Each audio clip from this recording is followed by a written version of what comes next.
మురికి వ్యర్థాలను డంప్ యార్డుకు తరలించాలి. 48వ వార్డు ప్రాంతంలో mini dumping yard. Dump yard అంటే గుర్తొచ్చేది గార్ఖేయపురం. కర్నూలు కార్పొరేషన్కు కూతవేటి దూరంలోని 48వ వార్డు ప్రాంతంలో అధికారులు మినీ డంప్ యార్డుగా తయారు చేస్తున్నారు. కర్నూలు కడప కాల్వలో పెరిగిపోయిన మురికి వ్యర్థాలు జేసీబీల ద్వారా తోడి ట్రాక్టర్ల ద్వారా గార్ఖేయపురం గ్రామ పొలిమేర్లలో డంప్ యార్డుకు తరలించకుండా 48వ వార్డు ప్రాంతంలోని తుంగభద్ర నదికి దగ్గరలో రైల్వే ట్రాక్ పక్కన పారవేస్తున్నారు. మురికి వ్యర్థాలను పట్టణ ప్రాంత ప్రజలకు సుదూర ప్రాంతాలకు తరలించాల్సిన అధికారులు కర్నూలు పట్టణంలోని ప్రజల నివాస ప్రాంతంలో మినీ డంప్ యార్డ్ తయారు చేయడంలో విమర్శలు వెల్లువెత్తుతున్నాయి.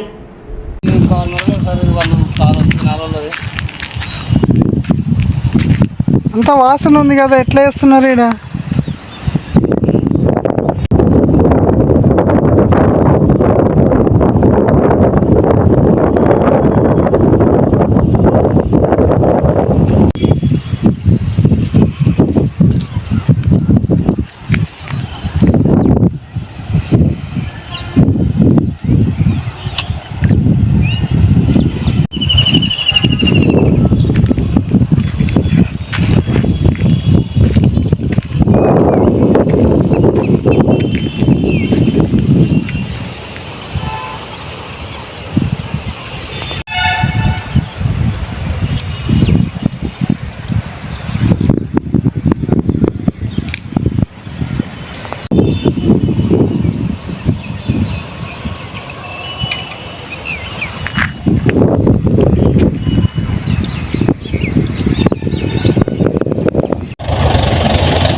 నీ కంట్లో మళ్ళీ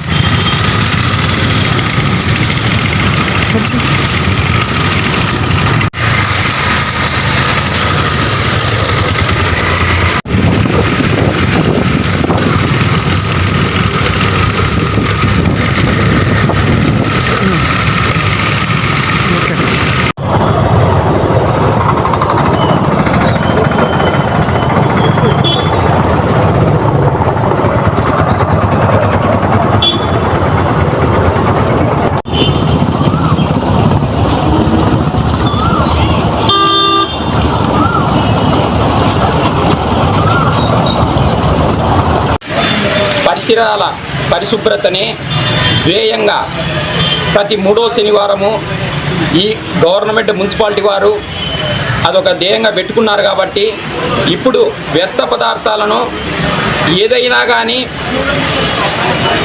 ఎక్కువ భాగము ఈ 48వ వార్డు పరిసరాలలోనే వేస్తున్నారు. అక్కడ ప్రజలు జీవిస్తున్నారు కాబట్టి దానివల్ల ఎంతోమంది రోగం బారిన పడి వ్యాధిగ్రస్తులు అవుతున్నారు. కాబట్టి మున్సిపల్ అధికారులు దీనిని దృష్టిలో ఉంచుకొని వీళ్ళకు ఒకటి కేటాయించిండ్రు. ఏది డంప్ యార్డ్ అనేది ఒక దూర ప్రదేశంలోన ఇతరులకు ఎవరికి ఇబ్బంది కలగనట్ల ఒక డంప్ యార్డ్ని పెట్టారు. కాబట్టి అదే ప్రదేశంలో ఎంత దూరమైనా కూడా తరలించి మీరు కర్నూలు సిటీలో ఉండే ఎక్కడ వ్యర్థ పదార్థాలనైనాను డంప్ యార్డ్కే తరలించాలని కూడా మున్సిపల్ అధికారులకు మేము తెలియజేస్తున్నాం. ఇప్పటికైనా కానీ ఏ కేసీ కెనాలలో ఉన్న వ్యర్థ పదార్థాలనైనా ఎక్కడనైనా కానీ ఎక్కువ భాగము ఈ 48వ వార్డు పరిసరాల్లోనే వేస్తున్నారు. కాబట్టి ప్రజలు చాలా ఇబ్బంది పడుతున్నారు. ఒక్కసారి మున్సిపల్ కమిషనర్ గారు అయితేనేమి అధికారులు అయితేనేమి దీనిని దృష్టిలో పెట్టుకొని ఖచ్చితంగా మనము ఎప్పుడైతే శుభ్రంగా ఉంటుందో అప్పుడే సిటీ శుభ్రంగా ఉంటుంది. కాబట్టి ఈ వ్యర్థాలనంతా కూడా డంప్ యార్డ్కే తరలించేదానికి ప్రతి ఒక్కరూ అది ఖచ్చితంగా కృషి చేయాలని ఇది మున్సిపల్ అధికారులు కూడా ఖచ్చితంగా దృష్టిలో పెట్టుకొని ఖచ్చితంగా ఈ పని చేస్తారని మేము వారికి తెలియజేస్తూ ముగిస్తున్నాను. నా పేరు రాచపూడి ఆనంద్ మాదిగ, ఎంఆర్పిఎస్ రాష్ట్ర కార్యదర్శి.